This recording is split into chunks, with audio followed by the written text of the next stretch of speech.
That's how we own it. What's up, family? It's your girl, Tamika D, Mallory. And it's your boy, Mysonne, the General. And we are your host of Street Politicians, the place where the streets and politics meet. Yes, sir. Yes, ma'am. Blessing, highly favored. You know, when I was a kid, I never went to any concerts. Not really. Wasn't a thing. Yeah, me neither. And now I've concerted myself to death this summer. It's been a lot. It's been a lot. And it's been, but it's been good concerts. Like, it's been like historical stuff that we've been to. So, shout out to Hip Hop is 50. Hip Hop turned 50 this year, a few days ago on August 11th. Hip Hop was born in the Bronx on Cedric and Cedar Avenue, 1520 Cedric to be exact. It was a house party that my man DJ Kool Herc did for his sister at that time who wanted to do a party. And that's how hip hop was birthed. And this year it turned 50, and the celebrations that I've went to have been phenomenal. Yankee Stadium was it's easily one of the top 2 or 3, concerts I've ever been to. And the lineup was dope. Seeing when you go from seeing Dougie Fresh do beatbox for damn near 20 minutes. KRS-One come out with Fat Joe. Then you got Snoop Dogg and, you know what I'm saying? It's so many different elements. Common Sense performed. Cameron performed. Like, it was what you call a plethora of historical artists. And each one did extremely well. Yeah, they were good. It was high energy. High energies. And Nas and Lauryn Hill, like, I think that was like one of my highlights. But then Run DMC, you know what I'm saying? They came out and good. Yeah, you know what I'm saying? Like, knowing that I watched, what was the movie where Run DMC was in? Was it, I can't think of the name, but it was a movie I used to watch all the time. And they used to go to the Fever and the Fat Boys was in it. And it was like one of those movies. What was the Fever? The Disco Fever. The Disco Fever. Where was that? In New York? Yes, it was in the Bronx. They actually had 2 of them. It was a party, like a club? It was a club. It was one that, the original Disco Fever was on 167th, right off of El Grand Highway.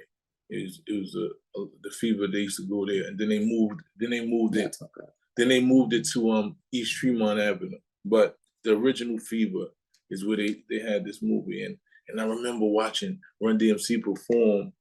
It's like that, and that's the way, and that was like the first time I ever heard that song, and and the way they did it, I remember Run, his voice cracked when he said, "Not DJ Run, my name," because I remember that part so much. His voice cracked. We had a whole lot of superstars on this stage here tonight, but I want y'all to know one thing.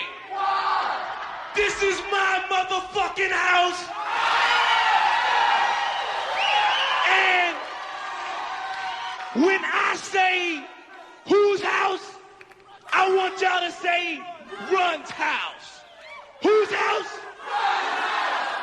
Hold up. Whose house?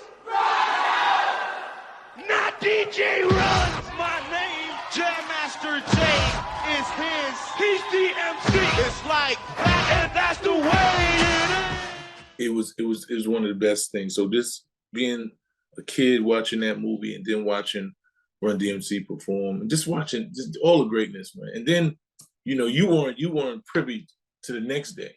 KRS-One. Yeah, I didn't get to see that.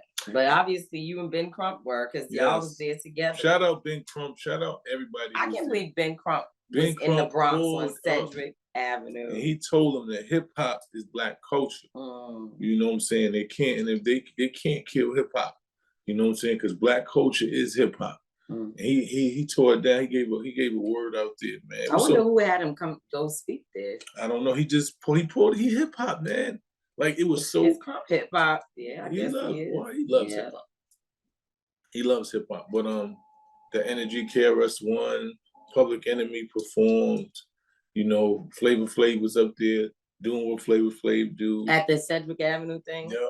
Did he perform the night before at Yankee Stadium? Because I missed like the beginning of it. I believe he did. Yeah, he came out. He came out with that's when Snoop brought Public Enemy. Oh, that's I forget. You know, I be forgetting that these artists were part of groups. Yeah. And then they became singular voices. So yeah, it was the energy was phenomenal, man. My boy CL Smooth performed, one of my favorite artists, you know, one of my favorite hip hop artists. He did Reminiscence, which is one of my favorite songs. So and then Joe came, like, I'm gonna keep this buck right now. Joe got like, when we was young, we used to play basketball game, and whenever you was on fire, you had the red shoes. So when you had the red shoes, you couldn't miss a shot. Like, you know, where did you get the red shoes from? It was a video game, and when you played the video game, inside the video game, when a person, they'd be like, he's heating up, and they say he's on fire, and his shoes would turn red. So you couldn't miss, and while them shoes was red, you just shoot. Every shot you shot would just go in. Okay. And it's like Fat Joe got the red shoes right now. Because I was watching Fat Joe from Yankee Stadium. He was in red form, like he put on a show. He got the red shoes. He got the red shoes on. Then he was good. Yeah. And I don't want to rate like my best because it's hard, right? Like, you know, plus Joe, you know, that's family. So of course. But Snoop's set was good. It was. Snoop, listen to me. That's what I'm trying to tell you. It was one of the most well put together lineups, and people they took time. They said, this is Hip Hop 50. Joe came from the project. He drove from the projects to Yankee Stadium and went out there. He brought Peter Guns out there. In the projects? No, I'm talking about he drove from the projects, and then when he came on the stage, he came out. But why? What? I don't understand that. See, that's the essence of it. He was at the project. He decided to go to the projects because it just was so significant. It was so significant. Yeah. Knowing like, damn, I came from Trinity Avenue, and I went back to the hood. Was out there with the fellas. They dapped it up, took pictures, and he drove his Rolls Royce all the way from Trinity Avenue to Yankee Stadium. That would make me cry. Yeah, it was significant. Like when Jay-Z did it. Remember when Jay-Z got on the train to go perform, and the white lady was like, "Who are you? Are you somebody big?" He said, "I'm kind of like big." I don't remember that, but that's kind of cool. Yeah, like it's a clip out there, but that was the significance of Joe coming from the projects, and then his energy, like he came to perform. He was really, man. He brought KRS-One out there. He performed. I've seen him perform a million times. But he was indifferent. But this was a good show. I mean, he was really good. His set was great. The sound quality out there was great too. Like, for all the artists. But then I thought that, and of course, we have mentioned, because whatever, I have much to say, but about the fact that we've mentioned a lot of men, but there were also many dope female artists who performed as well. Yes, from they Little were. Kim to Scarlett to I like Scarlett. Come on now. She worked hard. Of course, Remy Ma. Yep. Trina came out. Lola Brooke. I like Lola too. And probably others that I just didn't get a chance to see them, but they gave a great show. But I would say that if I had to give my ranking, if I had to, which I don't want to because I love Snoop. Obviously, Snoop's on our board. He's, we love him. And his show was really good. I mean, he had a great time. He enjoyed the whole show. Always had himself. So, think about him. He was great. I mean, just so many different, even A Boogie, like I thought A Boogie's set was good. Like people know his songs and cause I don't be knowing who the younger artists are. So when I heard the music, I'm like, oh yeah. So, I was with all old people. You left all the old people over there. So we was old, but we was like, oh yeah, I know that song. But I would say that Nas and Lauryn Hill, definitely for me. I mean, I guess because Lauryn to me is like a total, like she's a straight up icon. I have to give Nas icon status too. But you could tell that everybody who touched that stage, for the most part, they really like felt it. You know what I mean? It was Yankee Stadium. And Nas, his whole performance was great. Cause I was standing in front of his face. You was kind of like behind his head. Yeah, I was on the stage. But I was in front of his face, so I could see the expression, the eyes closing, the pain, the love, the power. And the thing that I, when he did One Mic, you knew he felt that. Yeah, the thing about One Mic is the song in itself. It just does something. It's a level of adrenaline for somebody who just wants something bad. Mm. You know what I'm saying? It's like it gives you this feeling. It's kind of like between One Mic and Eminem's Lose Yourself. Those two songs have the same kind of energy, and it's a build up because it's that build up. It's like dun, dun, dun, dun, and it's the build up, and then you feel the energy in that. So yes, Nas probably was pretty much one of my favorite. But I'm just saying, I'm not gonna say take anything from everybody because everybody brought it. But I'm gonna finish what I was saying about Joe having the red shoes. He went to the next day. KRS-One did the concert. And he came out there and he did a whole different line. This was just hip hop, and he probably did all the way up and Lean Back, but he put some. He did I Got a Flow Joe. He did songs. He did him and Pun. The deep cut. Like he did songs that you had to know hip hop, and the crowd was just like they was with him, and he was just he's like I ain't coming. Like he was just in the real form, man. I'm happy to see it reinvigorated a level of artistry in me, like because like as an artist, as somebody who loves lyricism and just loves music, sometimes you don't feel enthused. You know what I'm saying? So I'm like, what? I'm gonna make me a couple of songs, man. I'm gonna write me some fire because this weekend just did something for me. So shout out to every artist. But let me ask you a question from a vulnerable perspective, knowing that you at one time were in a very significant position within hip hop, and then this thing happens to you where you are convicted of a crime you didn't commit, and you go to prison for 7 years and come back, and the whole world has changed. Music has changed. You don't even see the industry the same. It feels to me, which I didn't know you at that time, but it almost feels like after having come into your own light and kind of understanding the world, you weren't even trying to pursue it as much or in the same way. You wanted something different. How was this weekend like from an emotional perspective? Did it feel like, wow, like these are all your friends? All these people, y'all grew up together, but you're doing something totally different. And guess what? Music is therapeutic. Music can be so many different things, and oftentimes we start out at one place in life and think that is the path. And then God changes the path to something completely different. And you have to be willing to roll with that and see the blessing in even the curse, like the blessing in disguise, if you will.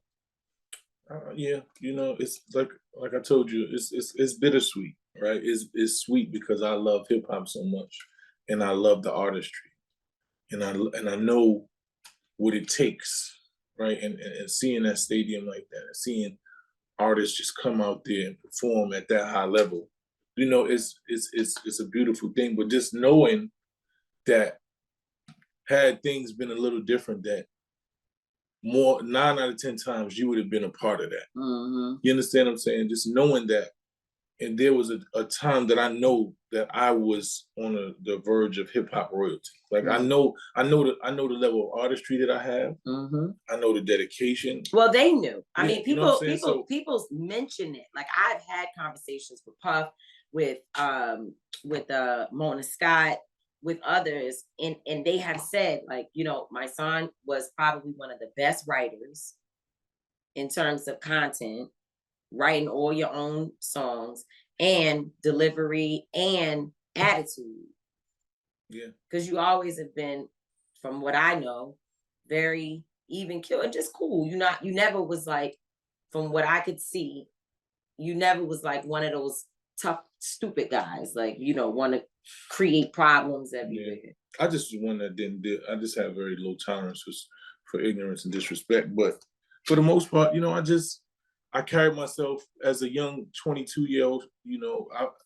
I was above my years, I believe, because I was around older and more wiser individuals who had been through a lot. But just, just on the music note, it's just, for me, it's just like knowing, sometimes you feel like that you've been jerked. You know what I'm saying? It feels like you get jerked. You sit out there, you watching, like, I know what I would have been doing. I know I'm supposed to be on these stages. I know, I know the impact of music that I was making at that time would have had. So sometimes, you go through that, but then you just be like, it's God's plan for what you're doing now. I wouldn't change my life for anything, and I still write when I want to. Music is therapeutic for me. So if I feel like I want to drop, especially we in the internet era, if I decide that I want to go out and drop an album tomorrow, I can drop an album tomorrow. You know what I'm saying? I still am lyrically able to do it, and I understand music. So if I feel like, I might just put together a little EP. I still be trying to figure out what happened to my favorite album that never materialized, because the album had a lot of yeah. Shout out to Remo. Remo was so pissed off, man. It was very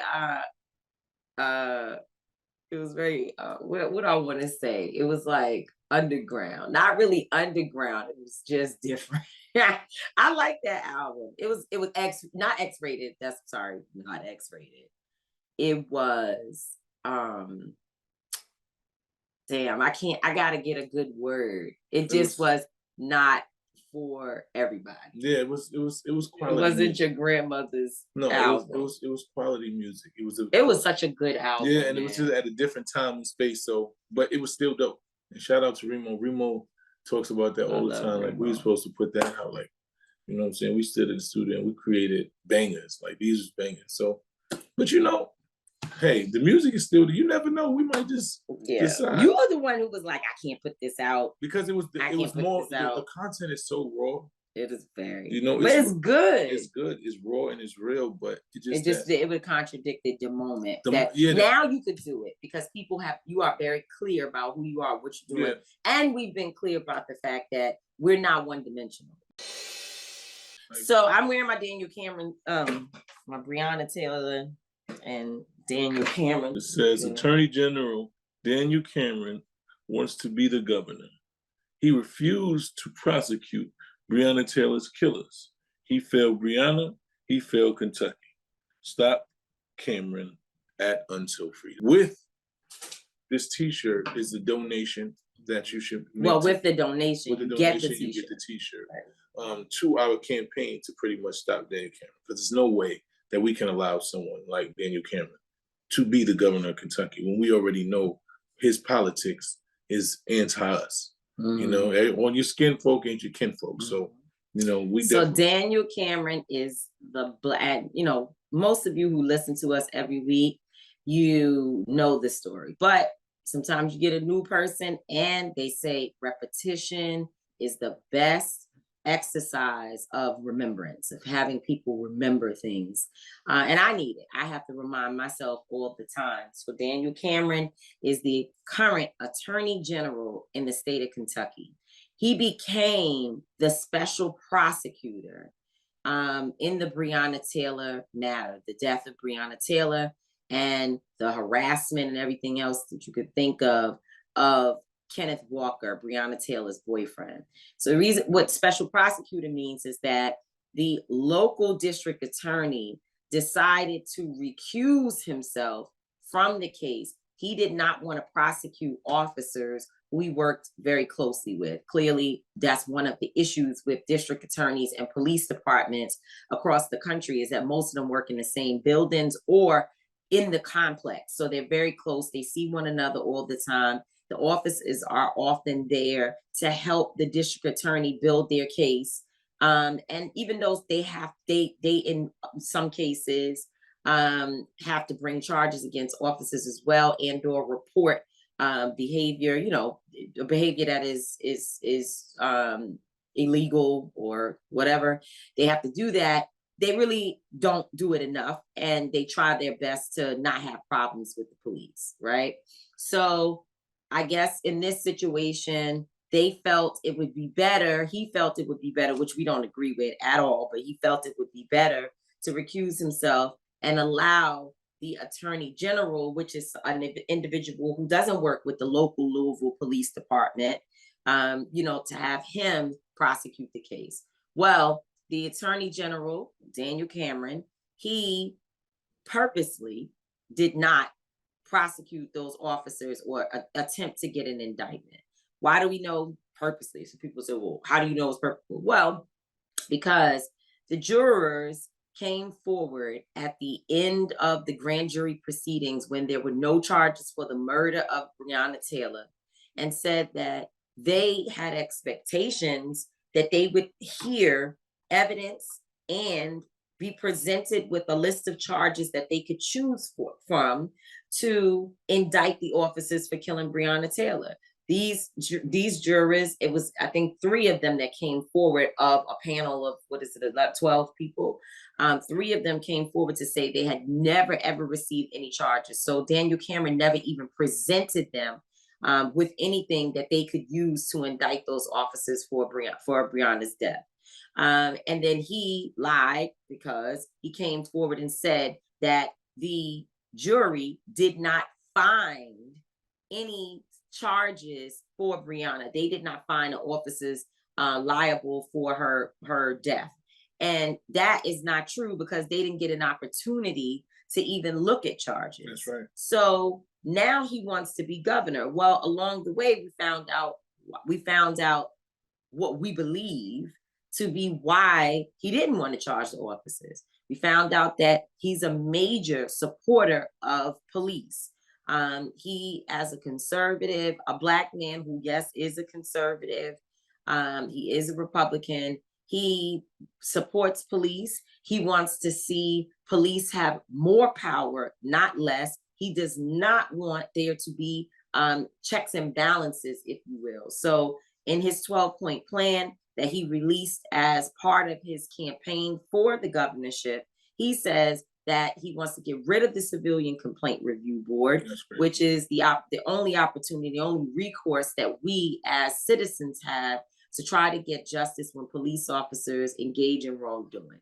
Second, he wants to give drug offenders or drug dealers, because people have asked me to correct that, the death penalty. Now, we don't sit here and I'm not saying, oh, well, drug dealers, shouldn't be held accountable for their actions. But I know that this country never holds itself accountable for anything. And if you want to start giving people the death penalty for selling drugs, why don't you start with the pharmaceutical companies? Because they've killed many more people than little Pook Pook or little Teep Teep. Now, not to say Teep Teep and Pook Pook ain't wrong, but Big Pharma should be, and they're paying millions and millions, billions of dollars to settle lawsuits. Like my man Simba said, Big Meech ain't sell more dope than Big Pharma. And so I'm saying, so we're saying, cool, you want to give death penalty?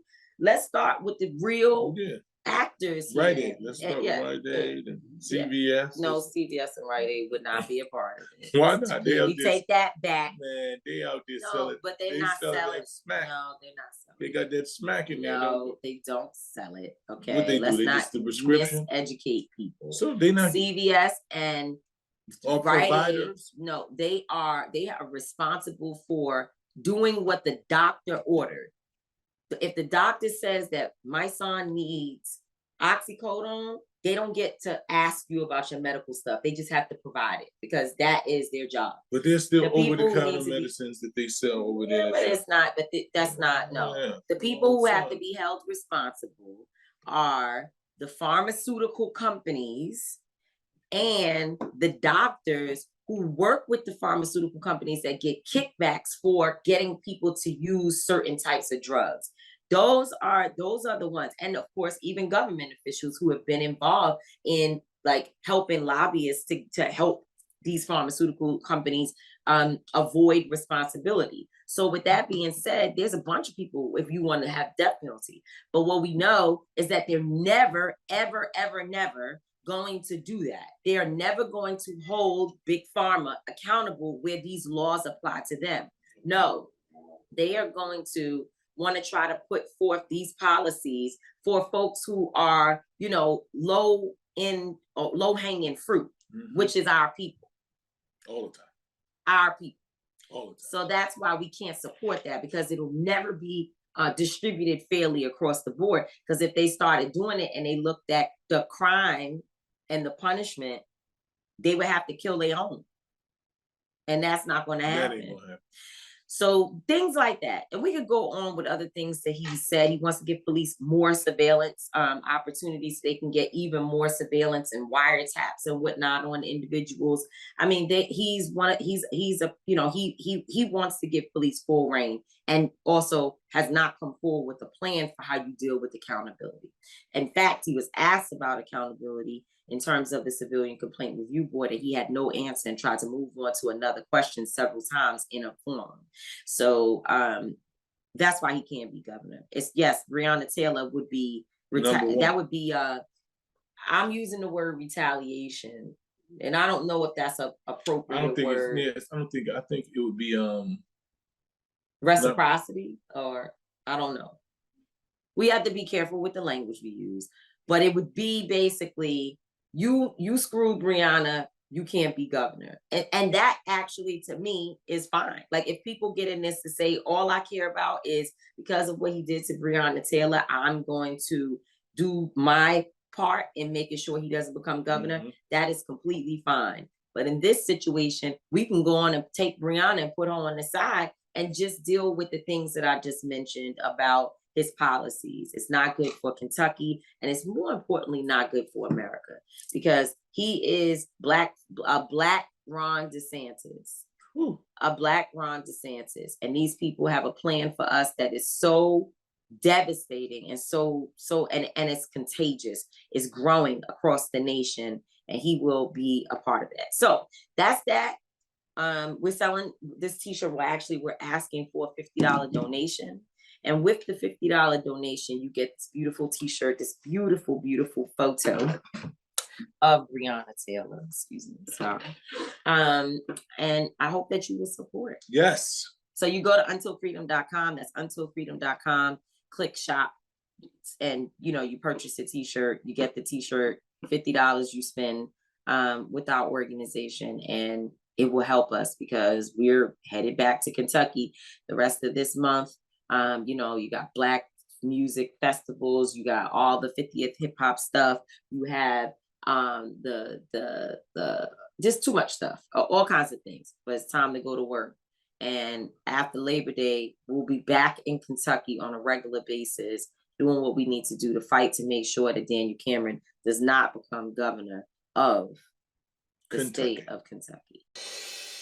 Speaking of pharmaceutical companies, one day I was laying down in the morning, it's really early, and one of the morning shows was on. I don't think it was Morning Joe, but it was an early morning show. And I heard them saying that,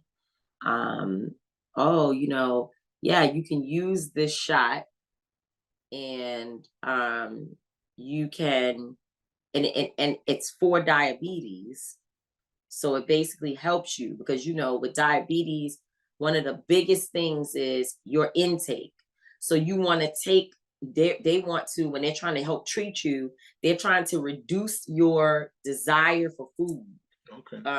And stop you from having cravings and wanting to eat all the time, so that you can get your body cleaned out and, reduce your calorie count and all the other things that add to diabetes or things that diabetes feed on. Right. So they said that people had started using the shot for weight loss. And these were the folks from the company saying that, we have found that it actually does work. They said something about, a few side effects possible, but it's pretty much safe. Again, people with diabetes can use it, blah, blah, blah. And I was laying there thinking to myself, that's kind of cool, like that they do have this shot. But I also realized that anytime something was for one thing, and you start using it for something else, something gonna go wrong. It could. Yeah, this is very strong possibility. It could go wrong. And in some cases it has. Now, I know people who have used it, and you can visibly see that, they look smaller. I mean, it actually works. It does the thing. I have several friends I have a pouch in my stomach and two like love handles on the side that I want to go away. And a friend told me, "Oh, you should just take the shot. It's gonna be fine." But I don't want. I'm not.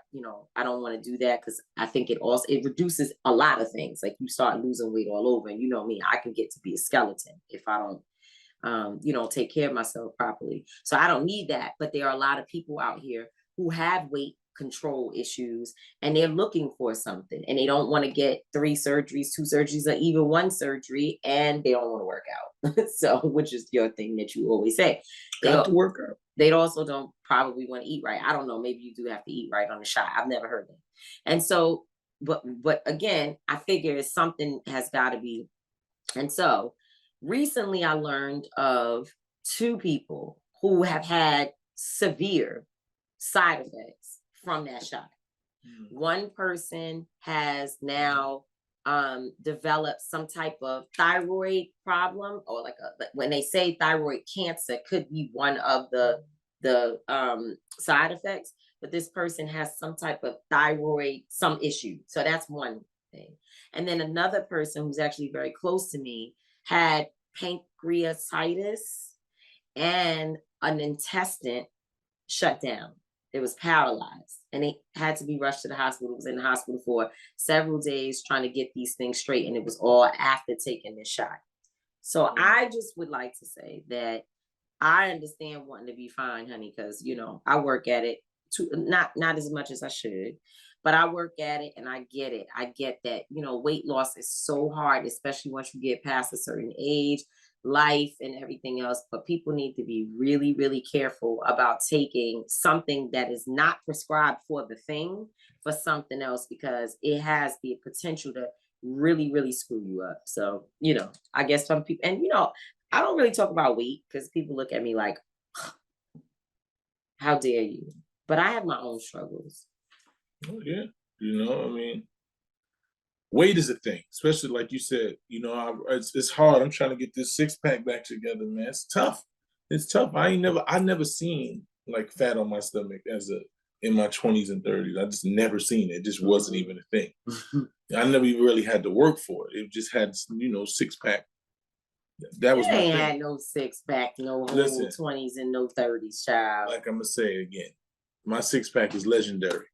You know what I'm saying? I'll find a clip. I'm gonna find a clip. We're gonna make sure we put that in here. So because we ain't gonna do this. We're not gonna disrespect. You ain't had no 6-pack for no 20s and no 30s. I know you ain't trying to go to your phone. Don't act like that. Go find the picture. We're not gonna violate it, man. In Lord have mercy.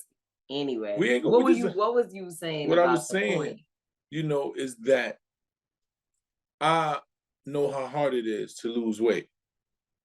And that's all I'm gonna say. Okay, I see the picture, but does that mean that? What does that mean? Does it mean what? It's not gonna work. Oh, no. But that's not all 20s and 30s. These is 30s. You better send that to Janet. This was in my 30s. You know what I'm saying? We ain't gonna play like that, boy. Wasn't special. Yeah, I'm gonna send this to Janet because we ain't gonna play. You know what I'm saying? That was just in the 30s. You know what I'm saying? Wow. But so you see. Oh, please. You see it? You see that 6-pack? Don't front on it. Don't front on that 6 shit now. Don't try to come on, man. So anyway, I understand the struggle of weight loss, but people got to stop being lazy, man. You got to stop being lazy because all of the temporary shit, that shit comes right back. I've seen women get all types of BBLs and be fat in 6 months. BBL has nothing to do with being fat. You don't be knowing what you be talking about. It don't? The BBL's on your butt. That has nothing to do with. So they don't do the full body shit. They just do the butt. They don't. Some people. Well, I'm talking about but you said BBL. You supposed to say mommy makeover. Whatever it is, the mommy makeover. What's the other thing called? The tummy tuck. Whatever you call it. They tuck, make over, all that shit. They need to make it over again. Because after about a year, they think, don't know, next thing you know, the edges that they done carved out, them shit is gone. And the weight doesn't come back exactly in the same place all the time. Exactly. Sometimes it just starts coming out different pockets and muffins here, muffins. You got to work out. You can't cheat the grind. I'm trying to tell you. Yeah. You cannot cheat the grind. Go and get your workout. It's because I know it's tough, But it's worth it, man. It's going. Everybody that works out can't lose weight. That's not true. That is true. That is true. No, that is there's nobody. There's no person I know that is consistently worked out. That's not on true. a regimen that doesn't lose weight. That's not true. That's not true. My thought of the day today.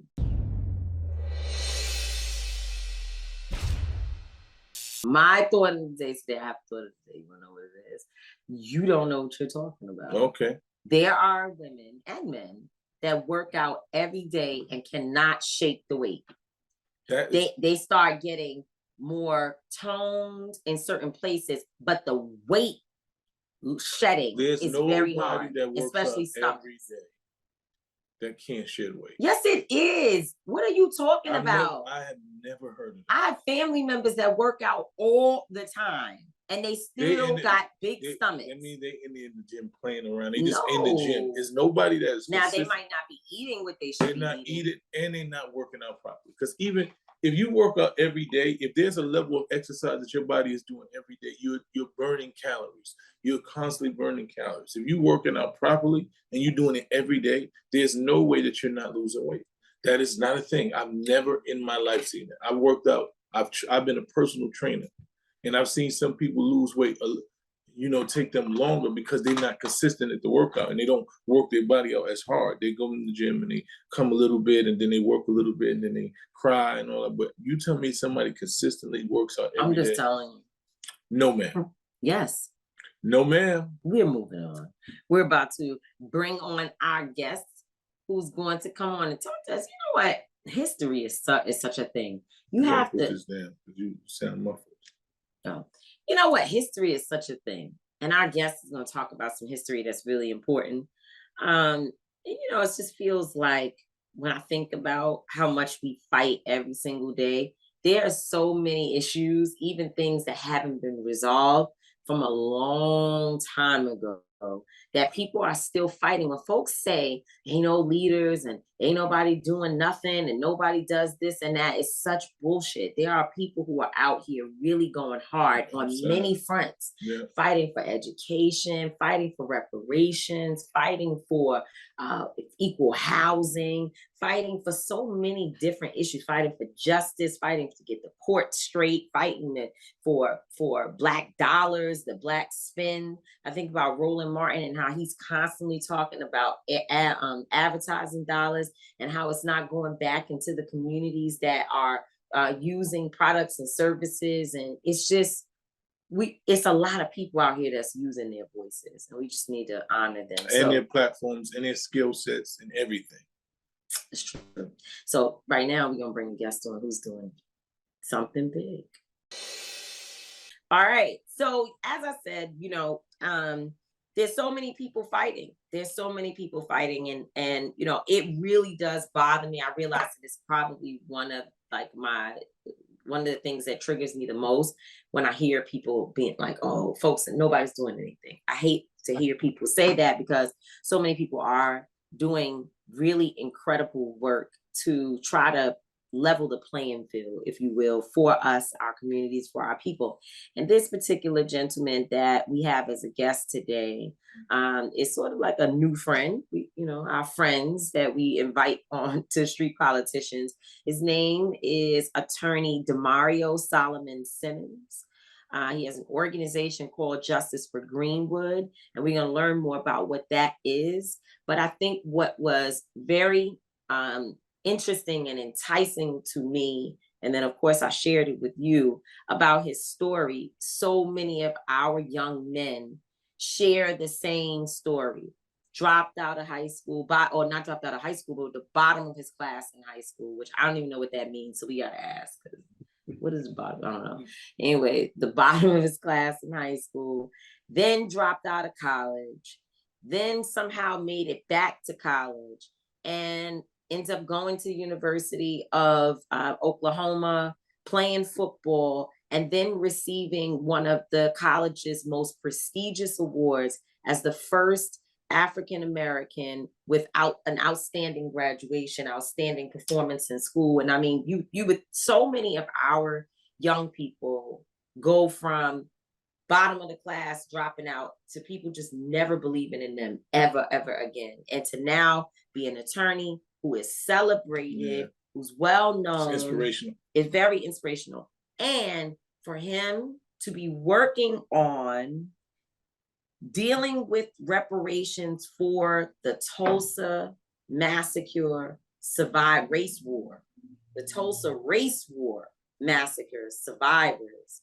that is huge. And so thank you so much, Attorney Simmons, for joining us today on Street Politicians. And we're so interested in hearing all about you and what you're doing. And I think I still want to know what the bottom of your class means. So let's start at your humble beginnings and kind of work our way to Tulsa from there. Sure, certainly can do it. I'm really excited to be here. Big fans of you guys' work and all you've been doing. Like you said, we've met, had a chance to talk a few times. I think the last time we were together was down in Atlanta for the Warnock runoff. So just happy to be here. Yeah, humble beginnings. I'm a kid from North Tulsa, Oklahoma. Grew up. My mother had cerebral palsy. Single mom. Had me and my brother in the household. And my mom still worked, even though, we just called it crippled back then. You got to change your words nowadays. Certain things you get in trouble. But growing up, we just called my mom when she was crippled, and so I fought a lot growing up because, if you talk about my mama, she kept saying, that's right. You can't fight everybody that laugh at the way I walk or whatever. You be fighting your whole life. I've been like this my whole life. And, I was a pretty good student in middle school and elementary school. But then I just fell into the whole, look, I'm 47. So right when I got to middle school, this is when NWA, Eazy-E, Too Short, this is when all this stuff starts hitting, and it just like blew my mind open. Like, oh my God, this music is amazing. I love it. And I just started living that lifestyle. This is around the same time in Oklahoma where, snow falls like crack hit around the same time I'm becoming in middle school. So I'm just falling into that lifestyle. That's not how I was raised. It's not what I was instilled to do, but I fell into that lifestyle.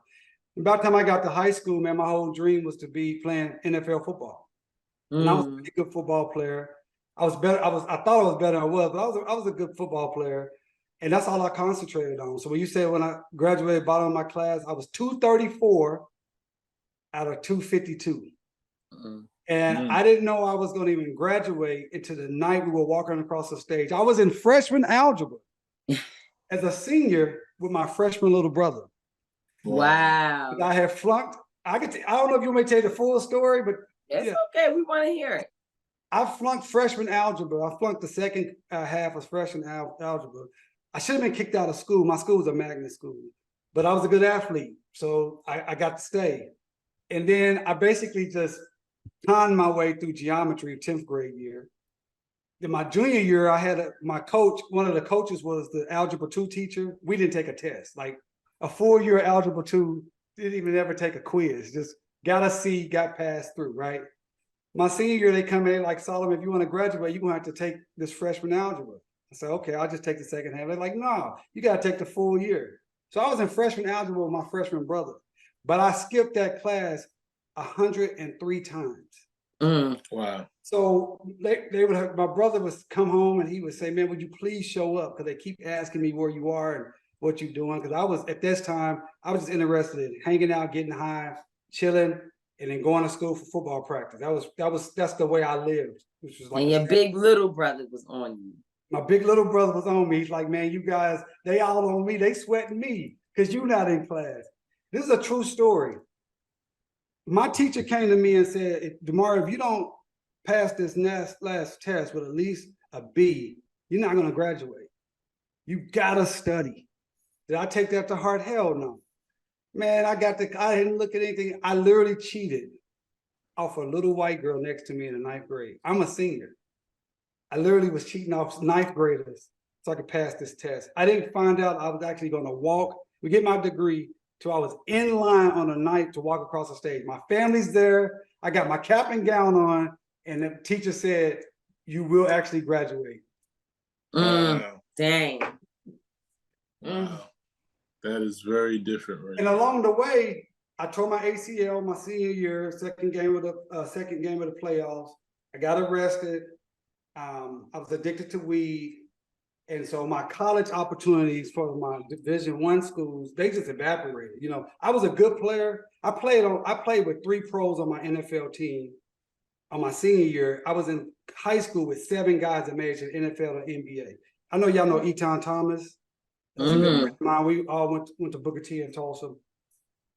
So I was a good player, but as I had all these things popping up, tearing my knee up, my grades being terrible, getting arrested, smoking weed, just being a basic troublemaker, all of my D1 stuff kept going away. So I ended up having to go to a little bitty D2 school, not too far from here.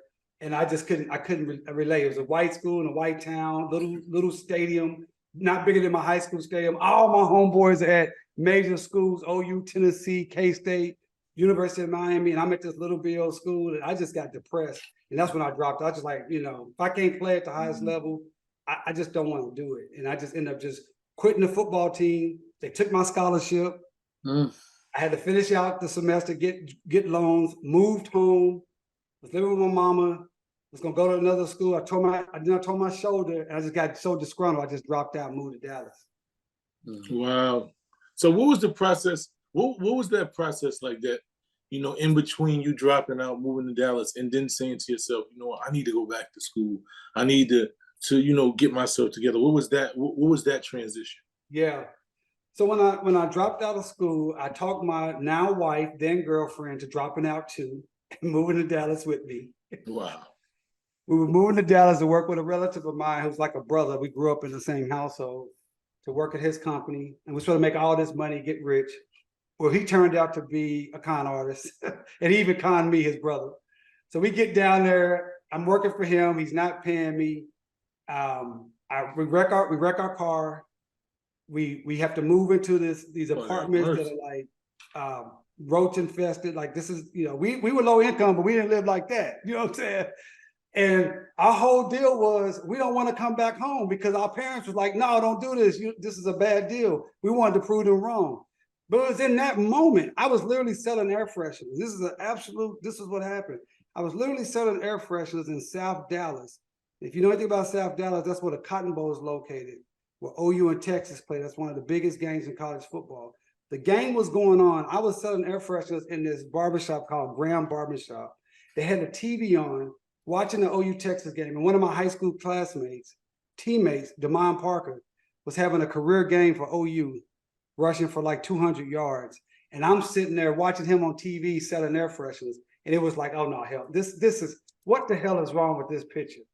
I realized then that being a low, not having a degree, not taking advantage of all the opportunities, and just kind of going through life making $10, $12 an hour, I saw what that life was going to be like. And I'm like, nah, that ain't going to be us. We moved back home. I finished up community college, got on the president's list. I read every book you can imagine, Black history, destruction of Black civilization, miseducation, anything I could get my hands on. And then I said, you know what? I'm going to fulfill my dream. I'm going to go to OU. I'm going to major in history. I'm going to walk onto the football team. I got to OU. They had an African-American studies program. I majored in that, walked onto the football team, earned a scholarship, and just been on that road ever since. That was in 1997. Wow. I became a vegetarian, been a vegetarian since 96. I'm a vegan now. So it just started a whole transformation in my mind, but it started first from a mental shift and a spiritual shift, you know. And I just really give a lot of credit to my grandmother, you know, praying grandmother, never gave up. My mama, like you said, Tamika, a lot of times this story that I'm telling you, it ends in a different way because people give up on you. Yeah. My family and friends and my older relatives, even though my father was not in my life, I still had a lot of men that was positive, that spoke life into me, even when I was trying to kill myself. So that's how that transition happened. I mean, once my mental shifted and I realized that I had to get educated, and I really got to understand, like, as a Black man in America, like, what I'm up against and what are my obligations and what people have sacrificed for me to get to where I am. Like, I knew this growing up, but it didn't impact me like it did once I got my mind together. Like, my grandparents on my mother's side, they were the first Black family to buy a home in this area of town. They went through absolute hell.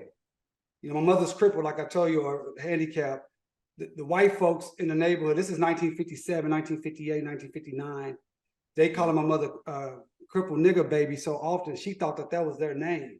You know, my grandfather's a trash man. He having to work, making half of what the white boys are working. Then he had to go and work as a janitor at a bank. And then at night he had to come and basically stay on the porch because they were throwing rocks and bricks and cutting the tires on the car and all that stuff. My aunties are integrating schools here, going to our central high school, having a fight every day. These are things that I didn't have an appreciation for growing up. But once I got my mentality right and understood, like, man, this is I can't throw away this sacrifice that these people have done, my own family, doing this ridiculous stuff. It's also hurting me and hurting the community. That's so powerful. Yeah. That's powerful to say, you know, I can't throw away the history and the legacy of my people. You know, I need to be in tune. You got to be in touch, right? And that's why history is so important. It's so important to read and learn. However, some people reading is not their thing, but learn about where we've come from, because you see yourself. And I always say, we always say that going to Africa expanded that understanding as well. It's almost like if every Black child had to take the trip, very similar to what the Jews do with Israel, where they take, most of them try to take their children there to learn the stories and to see, you know, and to be a part of the community, that real cultural experience. It is very similar with us, that if we were able to take our children back and show them where our people's beginnings were or are, I think you would have less of us willing to kill, backstab, and harm one another. Because you know, when you open up your eyes in the world, you can't unsee it. You know, so it's really wonderful to hear you talk about that. And I'm assuming not just because you live in Oklahoma, but also because you've done the research, because you are African American Studies major, you know so much about Tulsa, because that's such a big part of our story. So what led you to, did you get led to Justice for Greenwood first, or did you first start working on the Tulsa reparations piece and then build the organization? Yeah, I started working on the Tulsa reparations piece, you know, 25 years ago, 1990, and then built out Justice for Greenwood. Here's the deal, and I've been to Africa too, so we can talk about that. I've been to West Africa and South Africa. I didn't know anything about Greenwood until I got to University of Oklahoma. I'm sitting in fall of 1997. I'm sitting in Intro to African American Studies class. My professor was Dr. Kepper Nurakim, rest his soul. Became a great mentor of mine. He's a big guy, about 6'5", 330. Had had a mohawk with long dreads. Now that's probably not that big of a deal now, but this is 1997. Like you didn't see people walking around that way. Big, huge, booming voice. So he's a very intimidating guy. What I'm trying to tell you, I'm in class. I'm interested because I'm in my right mind state, and he starts talking about Tulsa. In this place with all these Black entrepreneurs and doctors and lawyers and the richest place ever for Black people, and how it was bombed. And I'm sitting there like, man, this dude do not know what he's talking about. I am from Tulsa. I went to middle school on Greenwood Avenue. I ain't never heard any of this stuff. I raised my hand and I was like, man, I'm from Tulsa. That's not true. And man, you know, he gave me the verbal beat down, gave me all the smoke. And I was just so embarrassed, right? That I didn't know my own history. And from that day, it was that day in fall of 97, and I decided I was going to educate myself as much as I possibly could about Greenwood and the massacre. And then two, I was going to advocate to get justice and reparations for my community. I found out from that day how many people I grew up with, not knowing that they were survivors, not knowing that they had been living at that time for 75, 80 years with the secret inside of them, and how that impacted our entire community. I mean, because if you didn't know, they didn't know either. Even though they may have been directly associated, affiliated, they didn't know either. And we think we know everything when we're the age, because I can see you saying, No, excuse me. I am Mr. North Tulsa. You know what I'm saying? Yeah. So you learn this and you decide, okay, I'm gonna jump in, I'm gonna get in the fight. And then you start going out to talk to other families and other people. Tell us more about that. And they don't know. How do they not know? Where's the miscommunication? Well, two things. When I first got involved and I started learning about actual older people that I grew up knowing my whole life, that I didn't know that they were massacre survivors because nobody talked about it. Because there was a conspiracy of silence for 80 years. I mean, people were afraid to even discuss it because of the ramifications. I remember a lot of times, we talk in abstracts when we talk about I ain't my ancestors and all that type of foolishness. I hate that talk. These are people that had to live with the same people that had burnt down their community, right? They saw them shoot and kill their neighbors. They saw them lynch and stab their father or mother. They saw them burn down 40 city blocks, 1,550 homes and businesses burned to the ground. And then they had to live with those people. So this is conspiracy of silence for 80 years that people just didn't talk about it. As far as young people, I mean, it just, when we don't talk with our elders and it's not in the history books, it kind of gets lost to history. So I started to educate myself. I started to do a lot of speeches, even in undergrad, go to a lot of conferences, Black Studies conferences, talk about it. I would write a lot of my papers throughout my entire undergrad about Greenwood, different aspects of it. When I got in graduate school, because I have a master's in higher education, that was the same thing. I would just do a lot of presentations on it. So then when I got to law school, same deal. But then I became on the National Black Law Student Association's board. And that's where me and Angela Rye became really good friends. We were on the board together. And I was a national reparations director. And then during that time period is when the RCC, the Reparations Coordinating Committee, which was co-chaired by my mentor, who just passed, Professor Charles Ogletree, they came in and they filed the lawsuit in 2003. And so I got the clerk for Dr. Ogletree and that team. That team had Johnny Cochran, Professor Ogletree, Michelle Roberts. That's you should try to get her on your show. She's just retired as the National Basketball Association's executive director, but she's an amazing trial lawyer. Willie Gary, a bunch of other big lawyers. So as a law student, I'm clerking, I'm learning at the feet of these giants. Dr. John Hope Franklin, I don't know if you guys are familiar with him. Well, his father, B.C. Franklin, was a massacre survivor and filed the first lawsuits just days after the massacre. It's a very famous picture of B.C. Franklin and his law partner, I.W. Spears, practicing in a tent just a few days after the massacre. Think about that. You're talking about I ain't your ancestor. You're talking about Black lawyers filing lawsuits against the very people that just burnt everything down.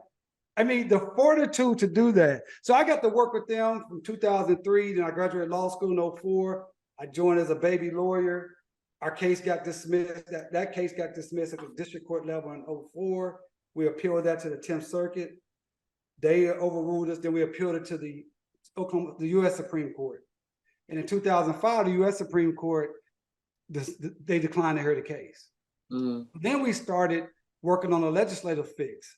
So we organized for about 2.5 years. I did it, my wife and I, Mia, we organized a national town hall in 2005, which featured Professor Ogletree and Congresswoman Maxine Waters. We had about 1,000 people show up.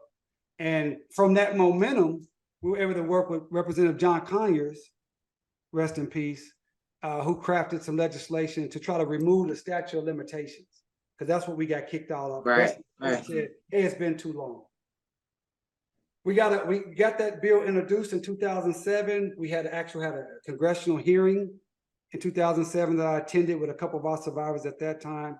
What was interesting about that hearing, how life is, there was a very, very, not very well-known Indiana Republican that was on that Judiciary Committee by the name of Mike Pence.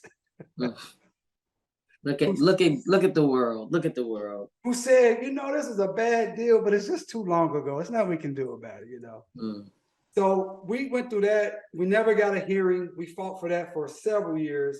We never got a hearing. Then we filed a lawsuit in the International Court of the Americas, which is located in Washington, D.C., We went to that deal. We won that, but it was no victory because what can they tell America to do, right?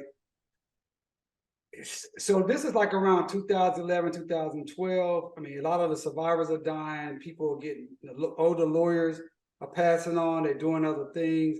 It was kind of looking kind of hopeless at this point.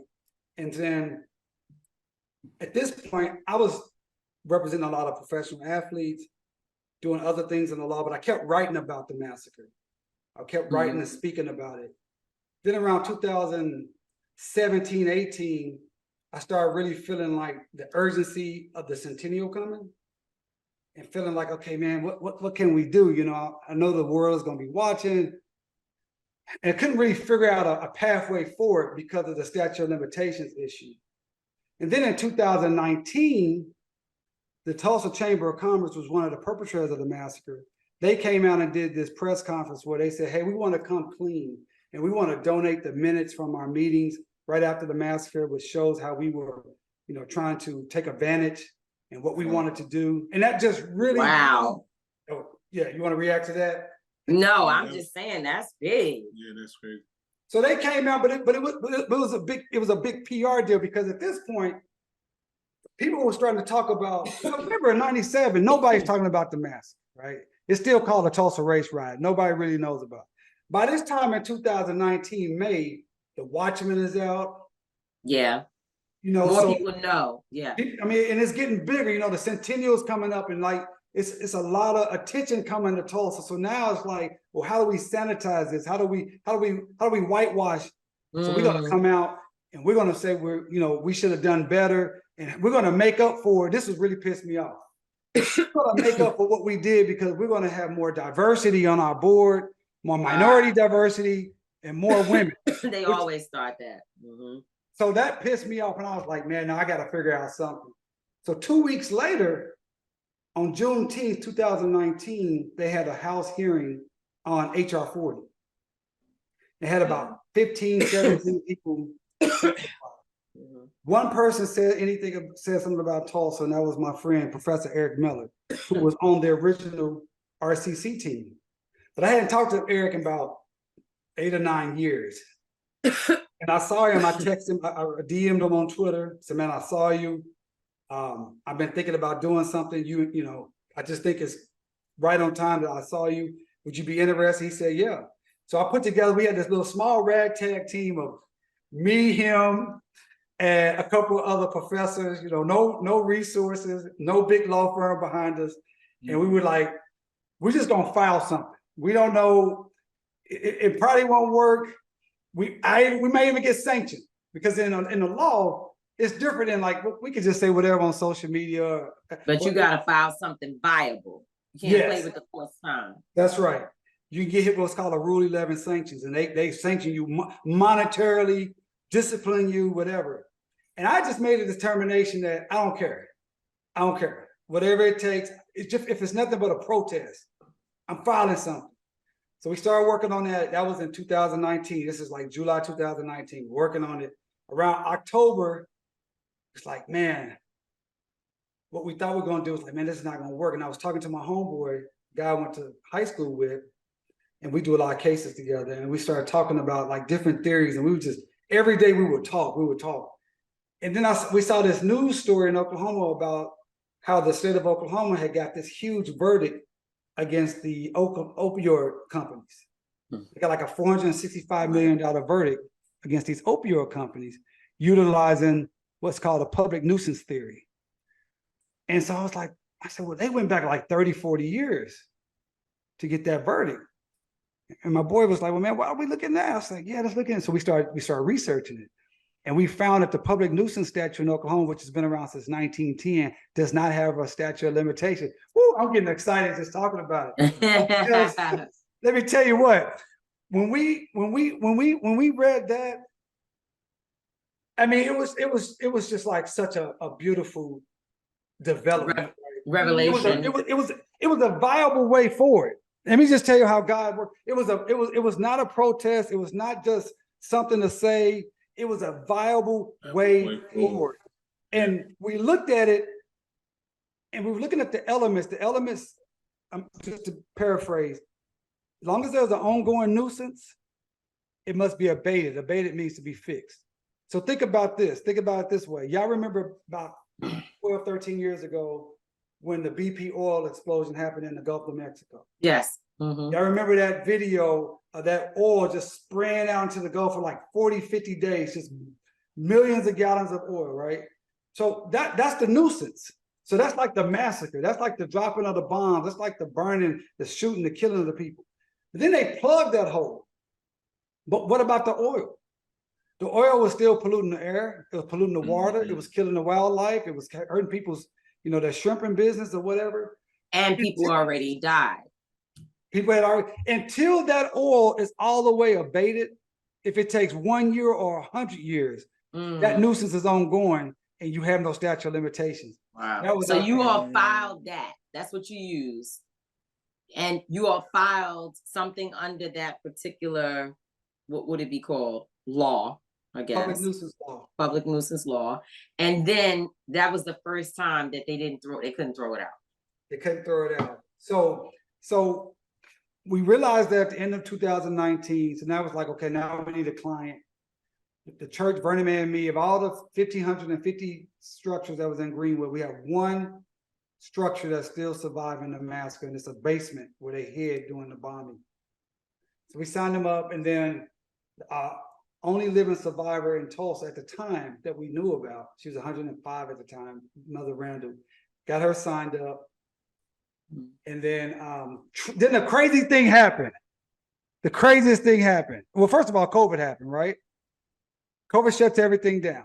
So what's the next biggest event that happens right after COVID? The biggest event in the world. George Floyd. George Floyd happens. So the whole world is looking and thinking about Black Lives Matter. So people are already in this pissed off scenario, like, no, we tired of this. And then what happens 2 weeks later after George Floyd? Donald J. Trump decides he's going to do his first rally where? In Tulsa, Oklahoma. On Juneteenth. People are pissed. People are like, hell no, we ain't taking this. And so the entire world was looking at Tulsa from starting more attention. And started at the Trump deal. It was hundreds of media outlets in Tulsa during the Trump visit. And so that was just giving us this momentum. And I almost filed right then and there. And my mentor, he's really my coach, Brian Stevenson at EJI. Oh, wonderful. Yeah, I mean, that's my man. I love Brian. That is my guy. And I couldn't be here where I am right today if it was not for him. And I remember I was going to file because I was just so angry that Trump would do that. And he said, look, I ain't going to tell you what to do, but, if you file, it's going to all be about Trump, and we're not ready yet, So, but that gave us a lot of fuel, a lot of momentum, and that meant everybody had their eyes on Tulsa. And then when we filed in September 1st of 2020, it just blew the minds of everybody because for the last 2 or 3 years, up until that point, everybody, all the perpetrators was talking about how bad it was and how they were sorry and this shouldn't have happened and the massacre is the reason for all of the disparities. But once we filed, now all that stuff that you were saying because you didn't think it was no repercussions, now you got to deal with it. So I'll pause there because I can say so much more from September 1, 2020 to where we are now, but I'll pause there because I can talk forever.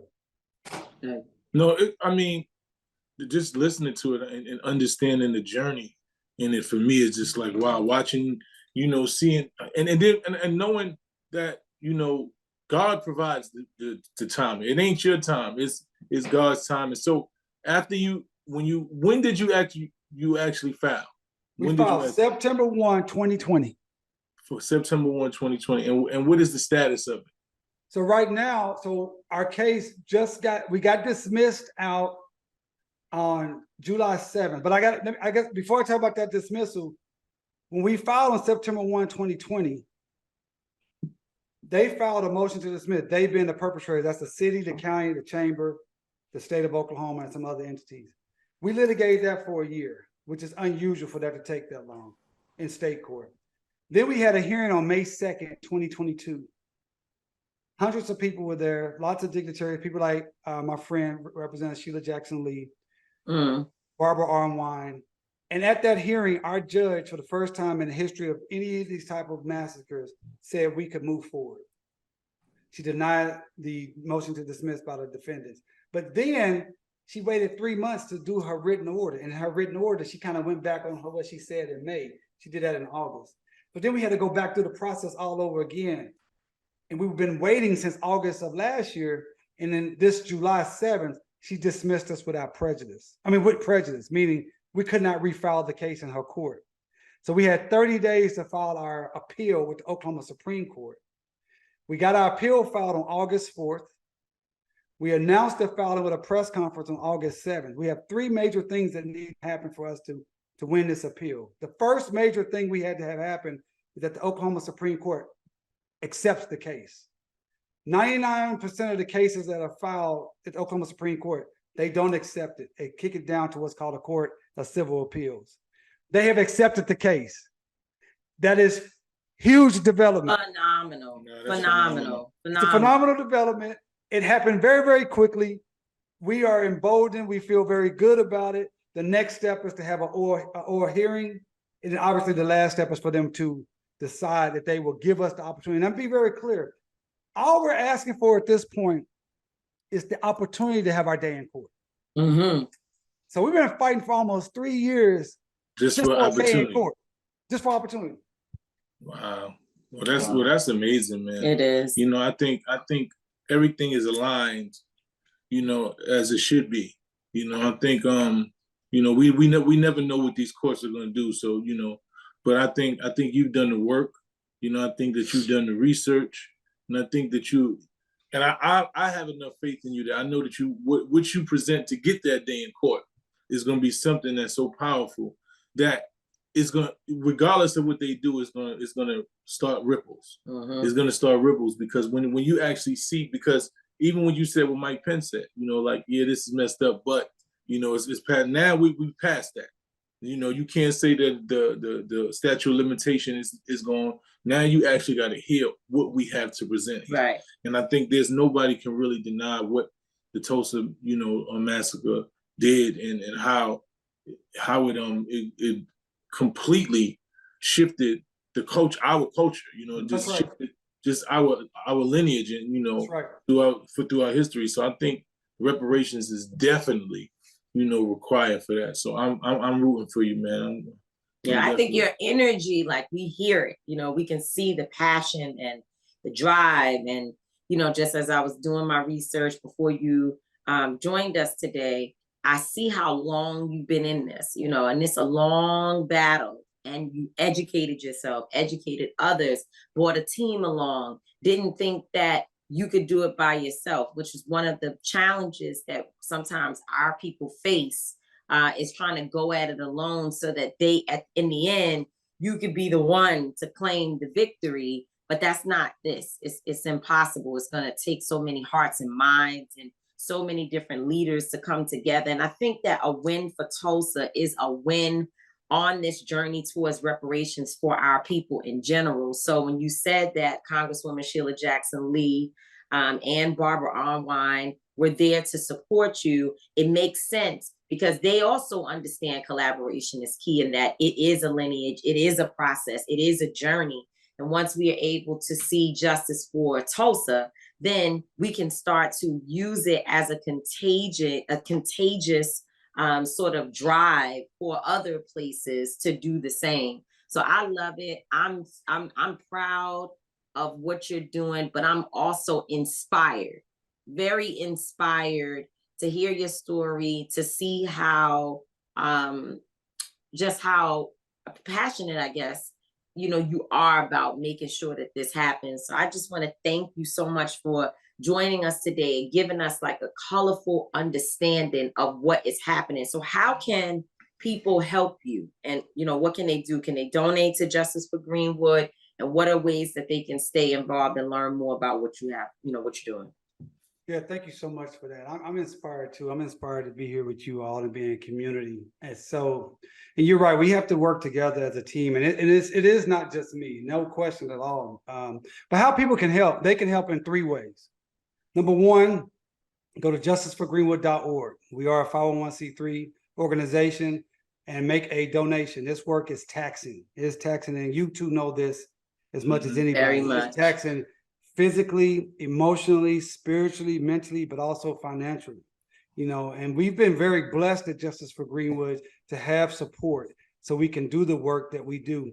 In addition to our litigation that we've talked all about, we also have what we call a We Are Greenwood project, where our people were dispersed throughout the nation because indeed throughout the world, because of the massacre. And part of our charge is to recreate Greenwood. Greenwood was just as much a place as it was a mentality. Greenwood was a mentality of land ownership, cooperative economics, and business and economic innovation, and a freedom mind state. So we do oral histories, we do genealogy. We have over almost 1,000 people in our descendant network. And all this stuff costs money. So if people make a donation, if you can make a donation of $5, make that. If you can make 5,000, make that. I'll tell you, I look at the donation reports at the end of the month, and I see so many people giving $12 or $8. That's right. It really is. You know, obviously we all want to get the big check, but it inspires me when I know somebody giving you $11 or something. That's all they have. This is what they have, you know, because this is how I grew up. This is my people. I grew up in those churches, those small churches where you passed around the collection plate, and you put your $2.75 because that's what you have. And so make a donation. If you can make a $5, make it $5. You can make it 5,000, make it 5,000. That's the first way. Number two, sign up for our newsletter. You know, we have about 10,000 people on our newsletter, and we always having activations. We always trying to move people to action, but it's a way to stay in touch with us. We send out an email mostly once a week, but definitely 2 or 3 times a month. And then thirdly, sign up, go to Justice for Greenwood on our IG, share our posts, so this word can still get out, because you'd be surprised how many people still don't really know about the massacre. And not just, and the reason I call it Justice for Greenwood, because we're trying to get justice for the massacre, but we also want to educate people about Greenwood and what Greenwood was, how Greenwood was created, how Greenwood was sustained itself, so we can get back to that mentality. Absolutely. A lot of people, I know we're wrapping up, but a lot of people want to use Greenwood because they want to talk about Black Wall Street, and they want to wrap it around this capitalistic, business. But Black Wall Street was just a part of the community of Greenwood. And Black Wall Street was not about a capitalist society. It was a cooperative economic society. That's right. That's working together. Working together. That's what built Black Wall Street. And then you got to go back and think about the land ownership. And we have another conversation. I'm a Black Creek Indian. My family been in Oklahoma since the 1830s, walked on the Trail of Tears. My ancestor was a chief, blah, blah, blah. But you wouldn't have Greenwood if you wouldn't have all the Black Indians who were already in Oklahoma for almost 80 years, who had land and had a freedom mind state. So all those things, people can help us get that education out by donating, by signing up to our newsletter, and following us on Instagram. And of course, you can follow me at Attorney Damario. Awesome. Listen, man, keep up the good work, man. It's motivation, for us, because we out here on these front lines doing the same work. So seeing people, like we said, it's no one person that can do this work. There's no one leader. It's going to take so many of us. Our people have been fractured in so many different pieces that it's going to take so many different pieces to put us back together. Absolutely. So we definitely appreciate the work you do, man. Keep up the fight. Keep it up, man. The fight. Attorney Damario Solomon-Simmons of Justice for Greenwood, fighting for the survivors of the Tulsa Race Massacre. And also, I would say a new part of your title is the fight for reparations for them is the fight for reparations for all of our people. So we appreciate you, brother. Keep going. And anything that we can do to be supportive, to give you a platform, to anything, whatever you need us to do, carry the water, do a protest, say things you can't say, whatever you need us to do, we're there. Please be in touch. Thank you so much. Thank you. I hope to bring you guys to Tulsa soon. Appreciate you. Absolutely. Thank you. Take care. shout out to Attorney Simmons, man. The work he's doing is phenomenal, and he's so passionate. Yeah, he's passionate, man, and he's been doing it for 25 years. Like literally, he's finally getting something. And that just goes to show, man, that when I was taught that persistence breaks down resistance, man. It's like the water that rolls on a rock, and it just slowly breaks it down, and people don't realize that they want immediate, gratification. They want things to immediately just happen, man. But he shows how when you steadfast and you consistently do something, you eventually get results. So shout out to him for that work, man. I don't get it is, it's kind of simple, right?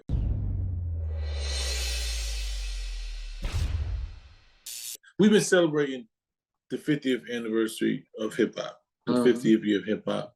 And the only thing I don't get is there are certain people that I'm not going to name names, but there are certain individuals that I just haven't seen. There's a whole legacy of hip hop. Well, the Florida people say they've been totally cut out. And I think that you can't celebrate everybody, but there are certainly some people who I think are pretty much pioneered hip hop that haven't been involved in the big ceremonies as I think they should have. So that's probably the only thing I would say I don't get. I think, we have to do a lot better at understanding the history of hip hop and not just celebrating quote unquote what's popular, and really give those artists and those people who really paved the way for a lot of things that, happened in hip hop, their just due and their just platforms, so that's pretty much my only thing I don't get this week, but everything else is just dope, man. Thanks to Attorney Simmons for joining us. Thanks to our fans for always supporting us, making us the number one show, Street Politicians number one show. Hit us up at Street Politicians Pod. If you have any ideas, if you want to tell us anything, tell us you love us, hate us, ideas for shows, who you want us to interview, any topics, just let us know, man. We appreciate y'all for always supporting us. We're going to continue to be who we are. We're going to continue to come straight from the heart and give you raw content. I'm not going to always be right. Tamika D. Mary's not going to always be wrong, but we will both always, and I mean always, be authentic. Salute! That's how we own it. That's how we own it.